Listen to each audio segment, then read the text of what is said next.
Hey, what's up guys, welcome to another video. Since from the last month we are starting hearing about the S21 series, and probably we have heard much more about the S21 Ultra, their design, their looks, and all those renders has been surfaced online.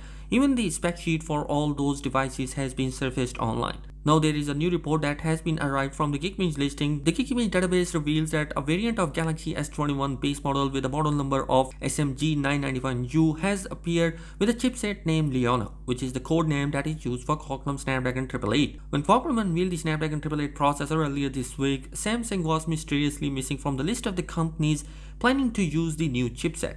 That led to a rumor about the Galaxy S21 possible launching with only the Exynos 2100 processor. Now the Galaxy S21 has appeared once again with the Snapdragon processor. It's obviously going to be clear that Snapdragon 888 processor is going to be present inside upcoming Samsung S21 series. It appears to be using an octa-core processor with a base clock speed of 1.8 GHz, and the phone appears to be using an 8 GB of RAM and running Android 11 with One UI 3.0 or 3.1 support. The device scored 1075 points in the single core CPU test and 2916 points in multi-core CPU test. Although I am pretty much sure that Samsung is going to be improving that score when they will optimize the software of the upcoming Samsung Galaxy S21 series. So guys, this is a very good news because we know that in the previous Samsung has provided the Exynos processor which was not going to be up to the mark with the Snapdragon. So the Exynos 2100 this year might give us some surprise, but I honestly don't think that Exynos 2100 is going to be performing better because Qualcomm has improved its GPU's performance and it is going to be 35% faster and even more battery efficient with a 5nm chipset which is coming inside. Obviously time will tell which those processors are going to perform better when the device is going to be officially launched. Having said that, there is going to be a new information about the Samsung Galaxy 2021 models are not going to be supporting the wearables that are launched between the 2013 and 2014. The factory devices are Samsung Galaxy Gear 1, Gear 2, Gear 2 Neo and Gear 2S and Gear Fit. Users of those wearables will be informed by a notification from Galaxy Wearable app if their devices